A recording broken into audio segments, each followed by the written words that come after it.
Welcome to the Sober and Happy podcast, where we talk about all things recovery related, how to navigate the challenges that we'll face along the way on our journey towards our best lives, and how we could go from living a life of simply just being sober to a life where we're both sober and happy. Today we're diving into a topic that's often misunderstood and frankly, one that holds many people back in their recovery journey, the myth of rock bottom.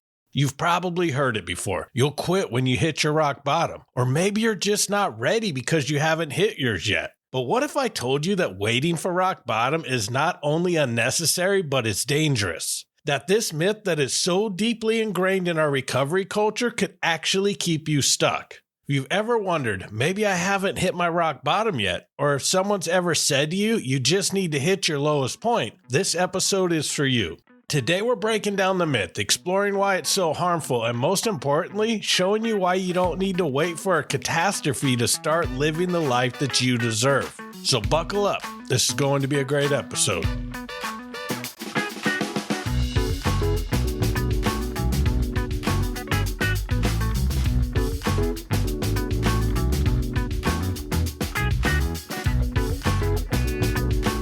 Welcome back.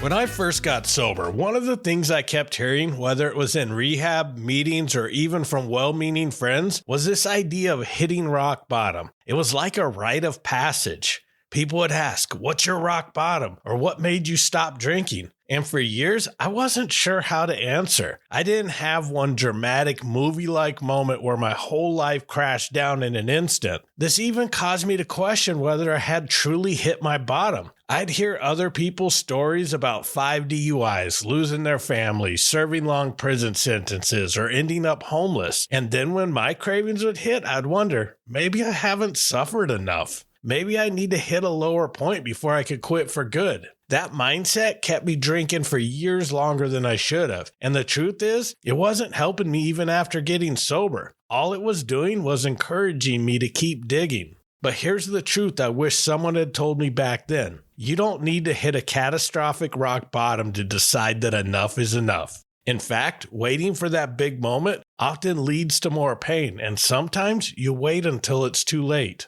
Here's the thing, rock bottom isn't a fixed point. It's not this definitive moment where everything becomes clear and suddenly it becomes easier to put your addiction behind you and change your life forever. It's more like a muddy pit. And the thing about mud is that no matter how deep you dig, you could still dig deeper. Think about this analogy. If you ever dug a hole in the ground, you've probably hit a rock at some point while digging. That first clank of a shovel hitting something solid could feel like a stopping point. But instead of stopping, you dig around it, you work at it, and eventually you pull the rock out. And what's left? A bigger hole. In recovery, those rocks might look like a DUI, losing a job, or hurting someone you care about. You think, this is it. I can't go any lower. I am done. But then the idea of a drink starts to sound good, and you convince yourself that it wasn't that bad, or that things will be different this time. But then something else happens. Maybe you lose a relationship. Maybe you face legal trouble. And still, you keep digging. The problem isn't that you haven't hit bottom. It's that you haven't decided to stop digging. This idea of rock bottom can be dangerous because it creates a false narrative that you need to suffer more to deserve recovery. That somehow the pain you've experienced isn't enough yet. But let me ask you this. How much is enough? How much do you need to lose before you're ready to stop? Here's the truth. You don't need to lose everything to get sober. In fact, waiting for that big moment often makes things worse. You don't need to burn your life to the ground to realize that alcohol isn't working for you. And the sooner you stop digging, the less you'll have to rebuild.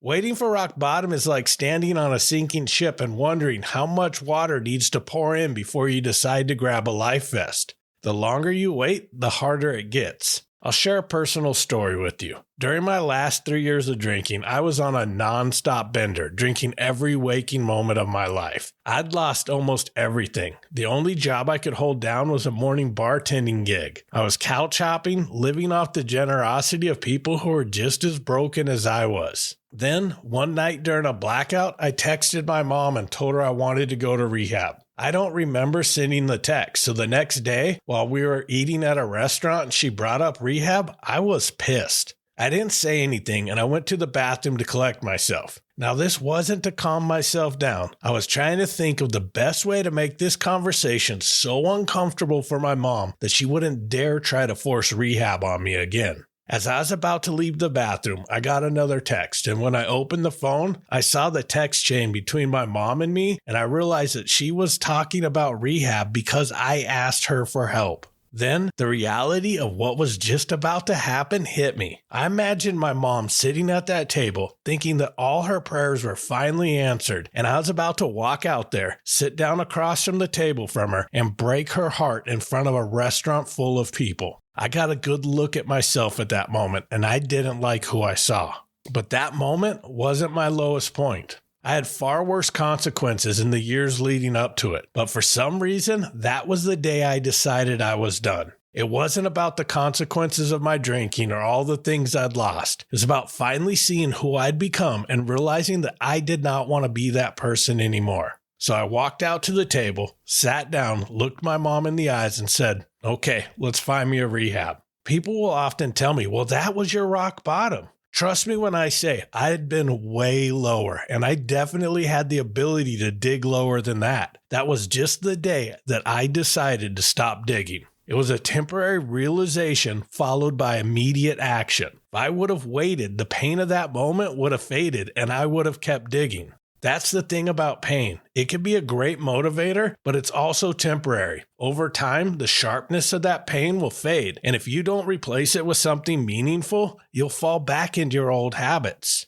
Think about it. How many people quit after a major consequence only to start again once the dust settles? It's because they didn't replace their pain with purpose. They didn't find their why. So if pain isn't enough, what is? The answer is simple but powerful. You need a why, a reason to get sober that's bigger than the fear of quitting. You must replace that pain with a purpose. For me, that why started with my mom. After years of watching her worry and struggle, I finally saw how much my drinking was hurting her. I didn't quit for myself at first. I quit because I couldn't stand to break her heart anymore. Little sidebar, this is another myth you'll hear in recovery a lot, that you have to get sober for yourself. And frankly, it is ridiculous and outright harmful to tell anyone their reason for getting sober isn't good enough. I understand the logic behind encouraging people to embrace sobriety for themselves, but your why to get sober doesn't have to be your why for staying sober. In my case, I got sober after the moment with my mom because I found a reason bigger than myself. At first, it was about not breaking her heart again and becoming the son that she deserved. But over time, it became about building a life I was proud of. That's what kept me going when the initial pain of the consequences of my drinking started to fade.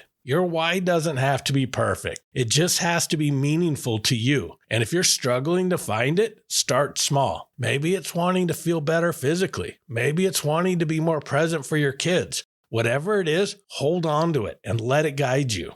Here's what I want you to know.